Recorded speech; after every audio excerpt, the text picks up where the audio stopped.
November 1852, a man was brought out of the sewer that served as a dungeon for the worst criminals of Persia. His crime was to claim that society must change. He came before the court of the Shah, bowed by the chains and dressed in the rags he'd worn for 4 dark months underground, and he heard sentence pronounced against him. He was granted life on pain of banishment. He was stripped of everything that he possessed. No chance was given him to defend himself. The prisoner's name was Mirza Hussein Ali of Noor, and he was known by those who loved him as Baha'u'llah.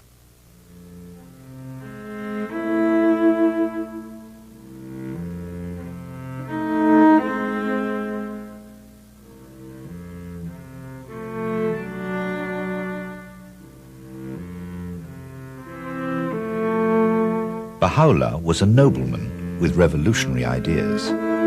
He was a prince who defended the oppressed, and many called him the father of the poor. It was because he posed a puzzle to Persian society and was a threat to power that he was exiled on foot and dispossessed of all across the mountains from Tehran to Baghdad, the first of many banishments. But the king who banished him did not know that this prisoner carried a secret more weighty than his chains.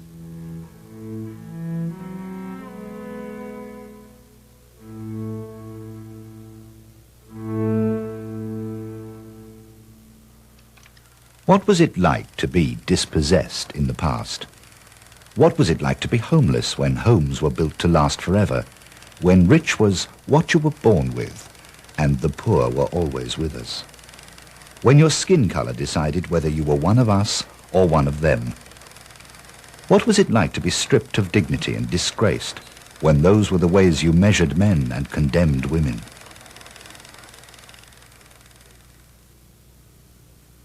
When Baha'u'llah was exiled in 1852, he was among the dispossessed of the earth, the rejects of society, stripped of dignity, deprived of belongings and doubtful of themselves. Sufferings the same in every century.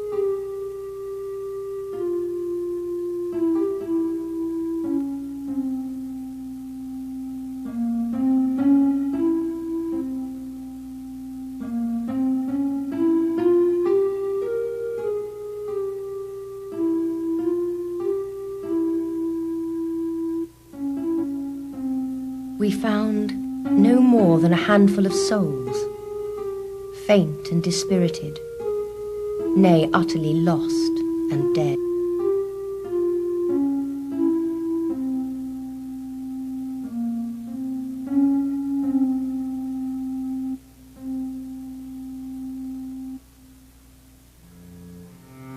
How do you begin again when you're faint and dispirited? Where do you find the courage to continue when the spirit is lost and dead?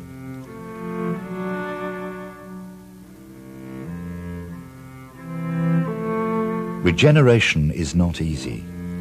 It doesn't always depend on welfare. It isn't always provided for by social security. Something more than a paycheck must revive the heart, resuscitate the soul.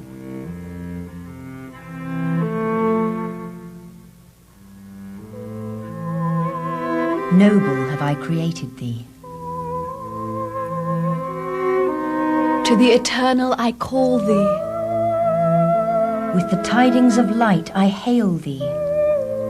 O Son of Man, rejoice. Up from thy mortal cage, and wing thy flight unto the placeless.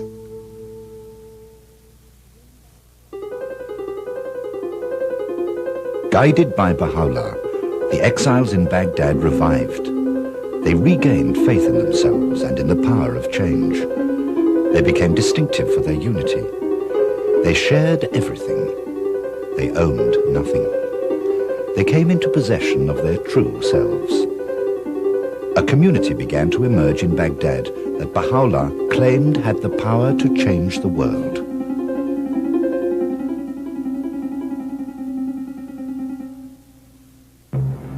Power in the 19th century generally moved in one direction, from up to down. Leadership was imposed rather than served the general good. Authority was absolute, and those who wielded it did so absolutely. But in the middle of the last century, when Napoleon III was re-establishing one empire and the British were expanding another, a new kind of power was emerging which had nothing to do with empires.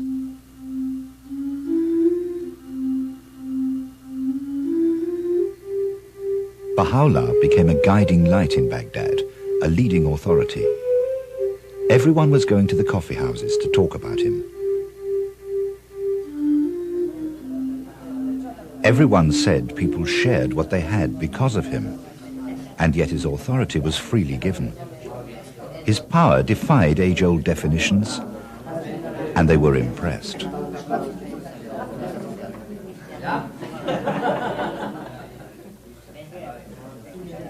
But he was envied as much as he was admired. The well-known Mirza Hussein Ali of Noor is in Baghdad, and many have gathered round him with sudden expectations.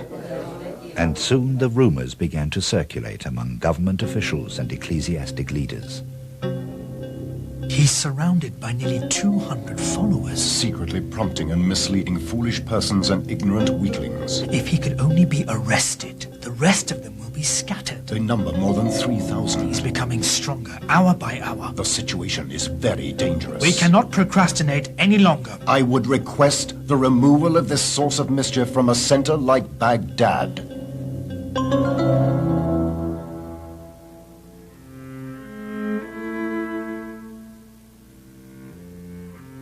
Another banishment.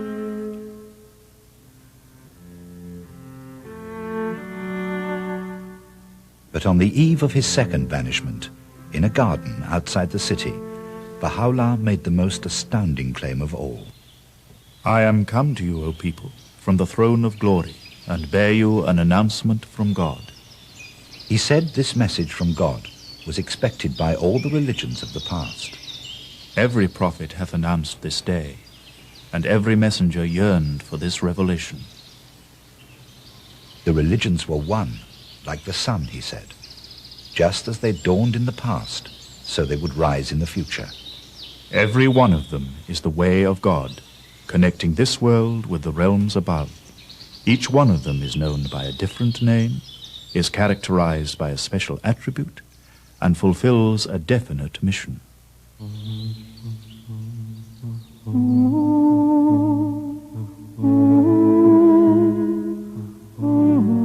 The purpose of his own revelation, he told his followers, was to shelter mankind beneath the tree of unity. This was the power that drew them together. This was the secret he had carried out of Persia. And it was going to change the world.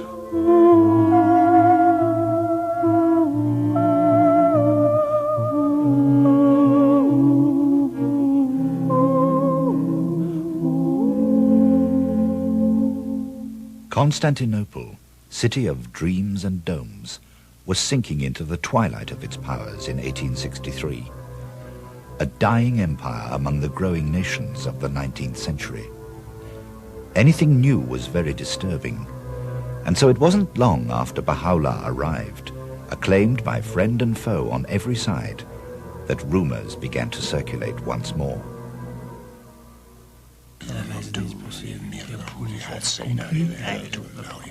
Informations have been acquired through numerous channels by the In the face of intermediate these persons of proceedings, consideration proof worthy of of complete credence. negligence and lack of prudence on the part of the Persian It will government. not do to leave Mirza Hussein Ali there, or to allow fuller scope to his mischievous ideas and probable Orders should actions. be issued that the cause and root of the mischief be arrested. By December 1863, within 4 months of his arrival, Baha'u'llah received orders to leave. It was his third banishment.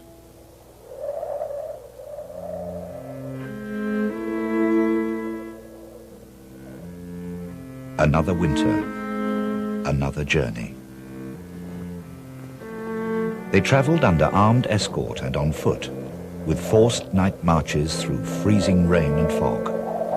A cold of such intensity prevailed that year that none could recall its like. To melt water from the springs, a great fire had to be lit, and kept burning for hours.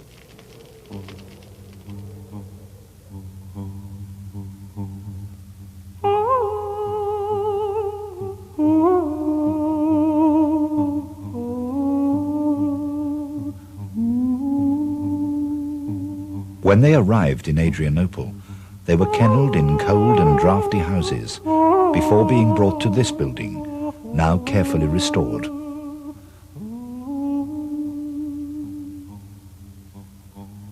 It was here that Baha'u'llah was poisoned by those who were envious of his power, and from here that he sent his first challenge to the rulers of the world. It was an outrageous thing to do by any standards. He was a prisoner, an exile. They were emperors and kings, but he had a mandate to fulfill, and a different kind of power. O king, I was but a man like others, asleep on my couch, when the breezes of the All-Glorious were wafted over me, and taught the knowledge of all that has been. This thing is not from me, but from one who is almighty and all-knowing.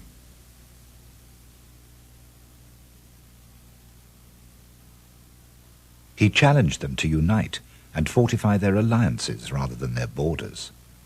O rulers of the earth, be reconciled among yourselves. Should any one among you take arms against another, rise ye all against him, for this is naught but manifest justice. He warned them against fundamentalism and intolerance. Religious fanaticism and hatred are a world-devouring fire, a desolating affliction, whose violence none can quench. He urged them to distribute wealth more evenly. Overstep not the bounds of moderation. Some possess of an affluent fortune, whilst others are in abject poverty. He drew their attention to human rights. Denied this right himself, he became the advocate of all who suffered from injustice. Know ye not why we created you all from the same dust? If ye fail to safeguard the rights of the downtrodden, what right have ye to vaunt yourselves among men? Finally, he warned the kings and rulers that if his solutions were ignored, the consequences would be dire indeed, for them and for their people. And his words have been echoed by the rest of us ever since. How long will humanity persist in its waywardness?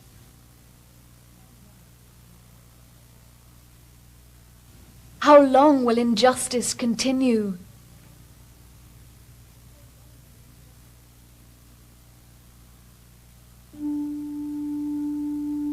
How long is chaos and confusion to reign amongst men? How long will discord agitate the face of society?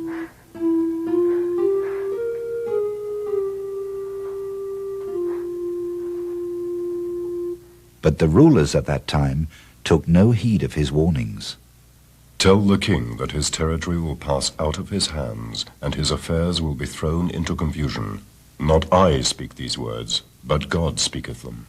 Baha'u'llah was writing these words in 1868 when the last edict of banishment came, issued by Sultan Abdul Aziz himself.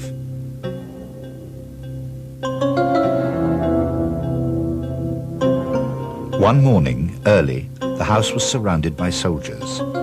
Guards were posted at the gates. Everyone summoned for interrogations. They were ordered to make ready for immediate departure, but no one knew where they were going this time.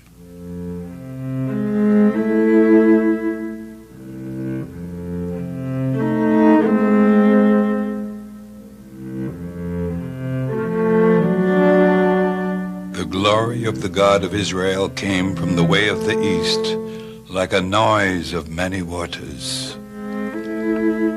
By a strange twist of fate, Baha'u'llah, who claimed to be the return of God's messengers and the fulfillment of their prophecies, had been sent to the land associated with so many of God's messengers, and the focal point of so many religions.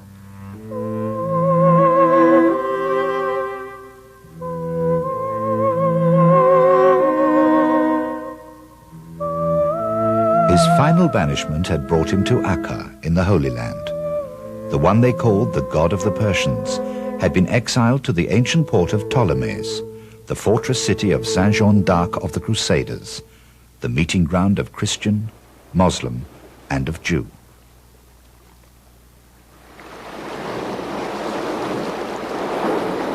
And here he was imprisoned for life among murderers and thieves in the penal colony of the Turkish Empire.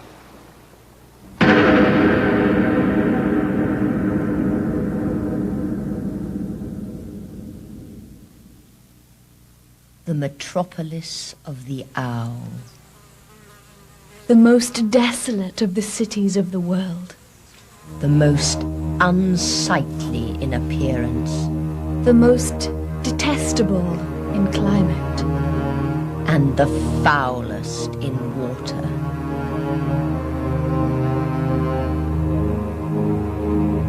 A darksome well. A blind pit. A place where no voice can be heard except the sound of the echo.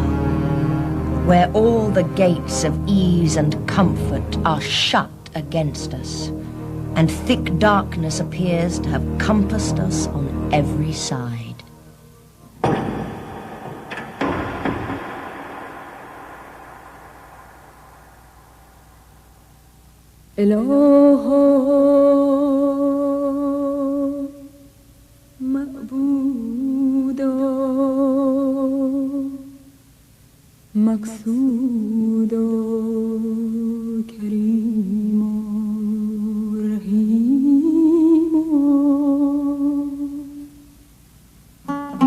Baha'u'llah was confined in this cell for over 2 years, and they were some of the most sorrow-filled years of his life.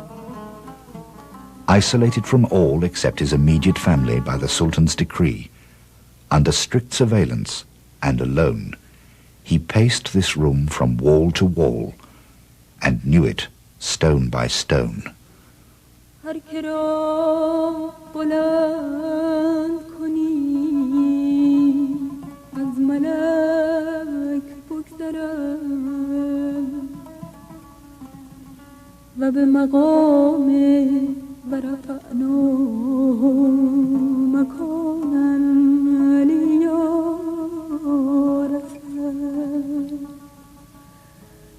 و هر که را بیندازی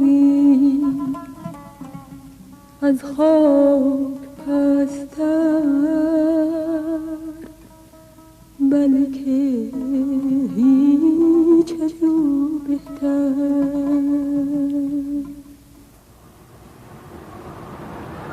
Baha'u'llah called Akka the most great prison.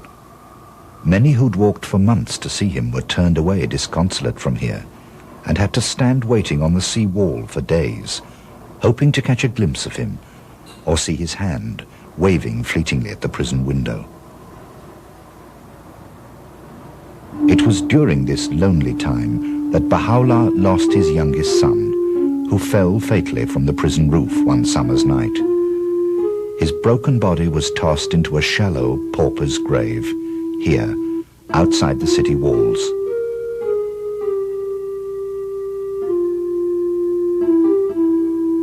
A brief life, a brutal death.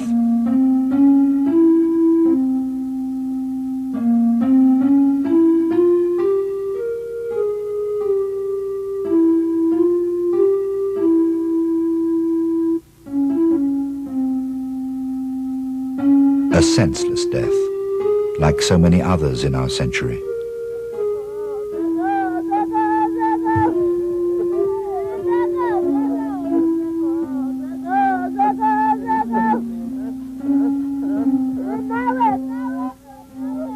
Thou seest me in this day shut up in my prison, and behold my son lying on the dust before thy face. I offered him up, O my God, as a sacrifice in thy path, that thy servants may be quickened, and all that dwell on earth be united.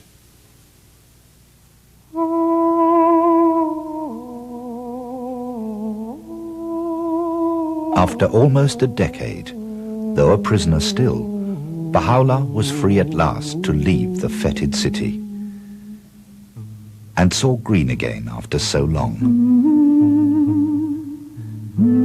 and breathed again the vernal air.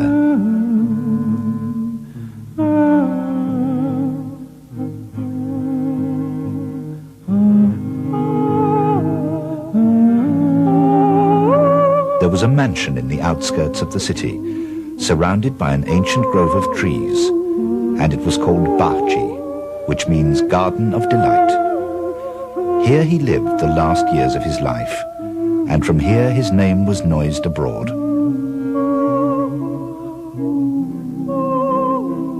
Some came to him for love, and some for envy. Many came for curiosity, and few for truth. But one rare visitor, an eminent scholar from Cambridge University, left us a unique portrait of the prisoner who would change the world.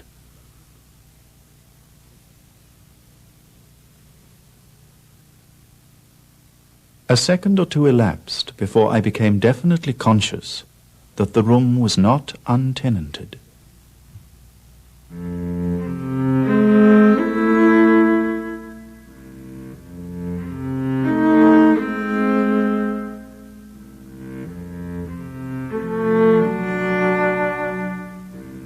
In the corner where the divan met the wall sat a wondrous and venerable figure. The face of him on whom I gazed I can never forget, though I cannot describe it.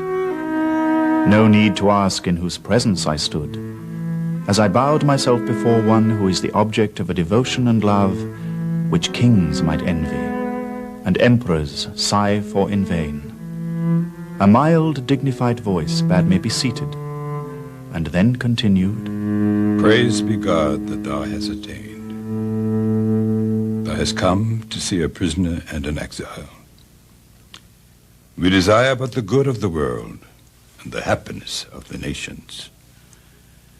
Yet they deem us worthy of bondage and banishment, that all the nations should become one and all men as brothers, that the bonds of affection and unity be strengthened, and differences of race be annulled. What harm is there in this? Yet so it shall be. These fruitless strifes, these ruinous wars shall pass away, and the most great peace shall come. On May the 29th, 1892, Baha'u'llah passed away. And 100 years later, those who call themselves Baha'is, after his name, came to Bahji to commemorate his death. Who are the Baha'is, and where do they come from? Why do they believe in Baha'u'llah, and what are they doing to share his secret with the world?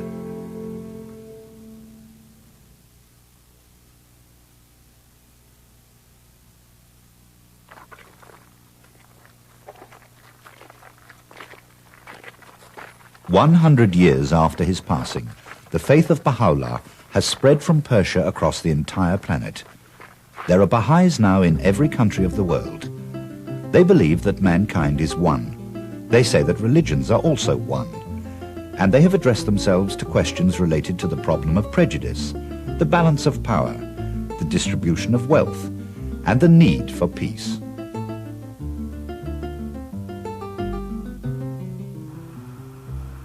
For Rick and Sandra Shickley in Washington, D.C., the most challenging of these issues is racism in the United States, a challenge which Rick faces as counselor to the Supreme Court, and Sandra has faced all her life as a black woman in white America. The challenge for me is how do I do that? How do I raise a child who recognizes that she is a part of the world, that she's a part of the black race, part of the white race, because that certainly wasn't how I was raised. But that's what I want to do for my child. I don't want her to be ignorant of the racial differences that still exist, that that there is racial separation and there are racial tensions, and that she shouldn't be ignorant of that.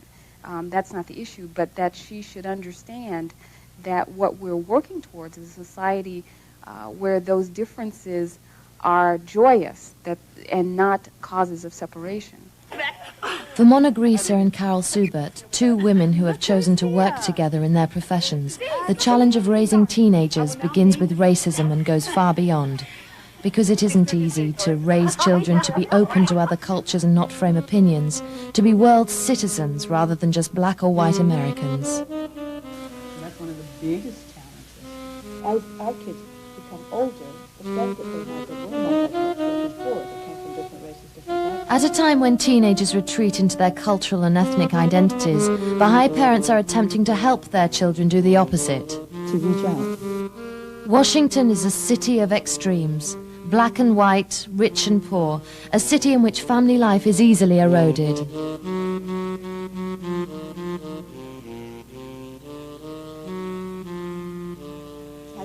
These women believe that Baha'u'llah helps them balance the extremes. Meanwhile, in Albania, poverty has reached extreme conditions that are hard to imagine in the rest of Europe. Ordinary people face a daily struggle against despair after 40 years of economic and political betrayal that have left them on the breadline.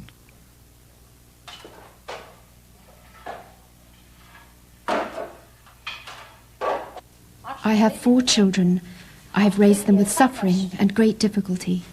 In all this misery, and if I were to tell you the details, I'd just make myself more miserable. In all this time, I've tried to have hope.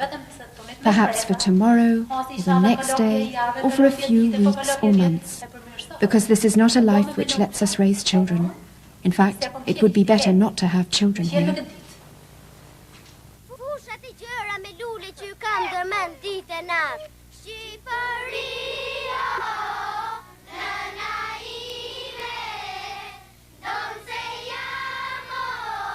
The challenge for Albanian Baha'is is to retain hope despite despair.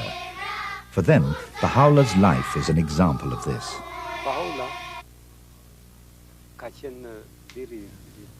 Baha'u'llah was the son of a minister in the court of Persia and had the opportunity to be a wealthy man, but didn't accept it. Instead, he dedicated his life to the service of humanity and to the poor for the unity of the human race. We too are poor, utterly poor. And this faith has given us enormous strength to cope with the difficulties of these times.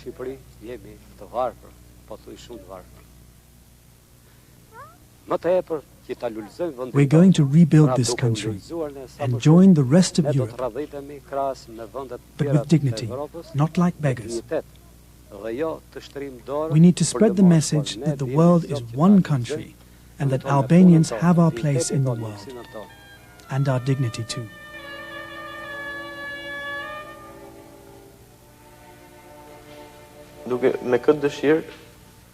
I have faith in God and hope for the future despite all the problems, because spirituality helps us rise beyond space and time.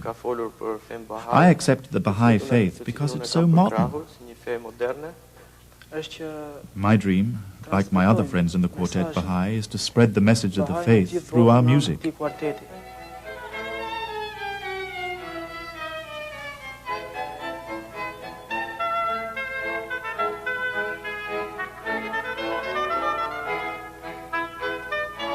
The Albanian Baha'is say their faith in Baha'u'llah can help them reconstruct their country. In Liberia too, a country torn by civil war, belief in Baha'u'llah has given new energy to the Baha'i community, just as it did in Baghdad so long ago. They used to have a radio station which provided programs of social and economic development all over the country.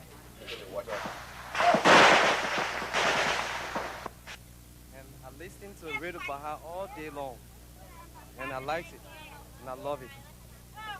It helped farmers in their fields and women with their children. Do you sometimes listen to Radio Baha'i? Yes, all the time. How do you like it? All right, I feel all right to it. And it was destroyed by civil war.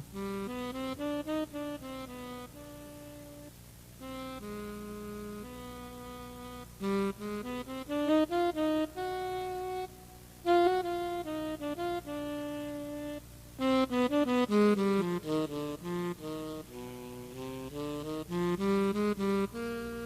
was their radio station, and the Baha'is, many of whom are still in refugee camps, say they are ready to rebuild it just as soon as they can.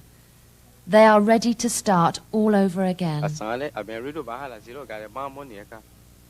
People say I'm Radio Baha'is. I'm a George. Go fast when I go Radio Baha'is. Baha'u'llah gives them spiritual confidence to continue because his voice speaks to the soul.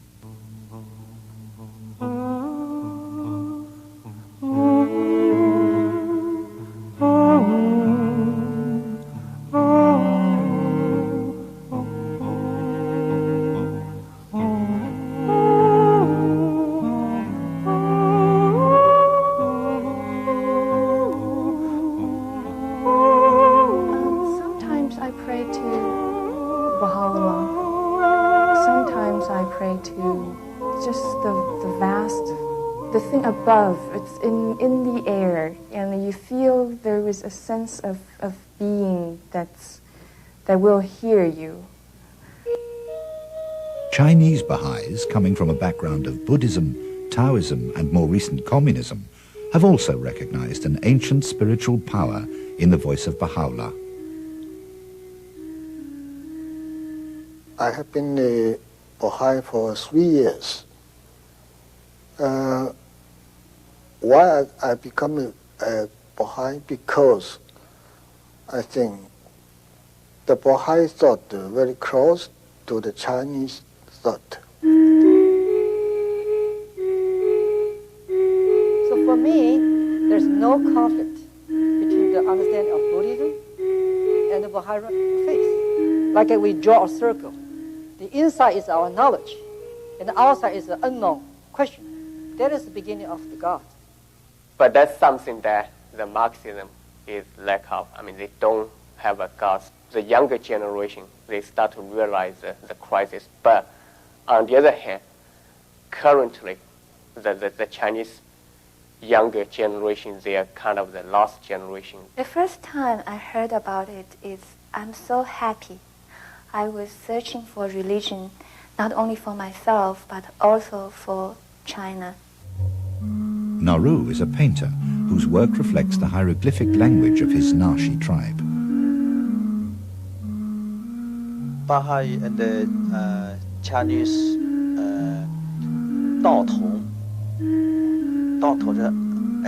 everybody together. His dream is to create a language through his art that can speak to everyone in the world.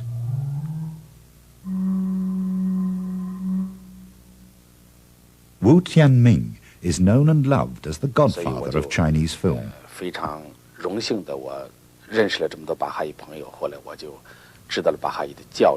I'm happy to be a Baha'i now and to have met so many Baha'i friends. I want to work together with them to make this world a better world. Because these ideas are what I've always been seeking. In my films, too. Baha'i ideas about unity and tolerance, prejudice and power have become familiar to liberal-minded people all over the world. We accept them as common sense without knowing they're Baha'i. In fact, when the leaders of over 170 countries gathered in Rio this year, the Secretary-General of the Earth Summit addressed them in words that echoed those spoken by Baha'u'llah over 100 years ago. All of us have our own little communities to which we have loyalty. We have our families. We have our nations. But we now have to enlarge the circle of our allegiance and our consciousness to include the whole planet and to realize that we are first and foremost Earthlings. We inhabit this planet as one family of human beings. Baha'u'llah was imprisoned and banished by the kings and rulers of his day because he challenged them to accept this very solution. The earth is but one country, and mankind its citizens. Our leaders face the same challenge today. Suffering is always the same. But the difference is that now we hold our leaders accountable for the solutions. Leaders are, after all, responsible people. And I believe that they will realize that they have, when they come together, a collective responsibility for the future of all the people on our planet that will override their temporary and their short-term preoccupations. I do have faith that these leaders are good leaders, that they will exercise their historic responsibility in real. We have to believe that. It would seem we have to believe something. But who or what should we believe?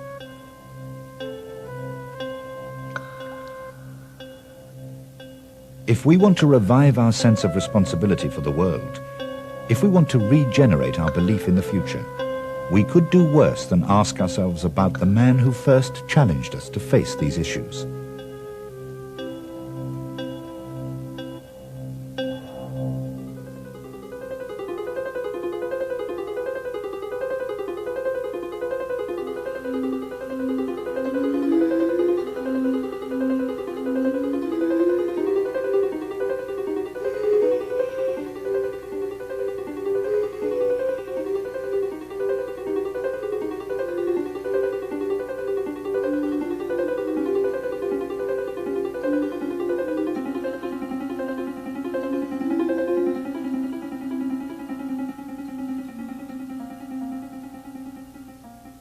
This year, the Baha'is are commemorating the passing of Baha'u'llah. They believe that he renewed the ancient covenant between man and the unknown.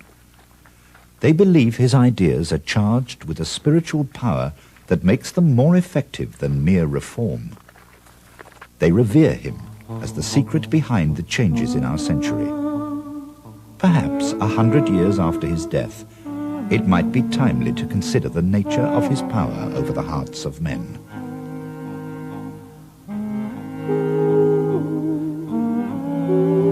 A new life is stirring within all the peoples of the earth, and yet none hath discovered its cause or perceived its motive. This is the changeless faith of God, eternal in the past, eternal in the future.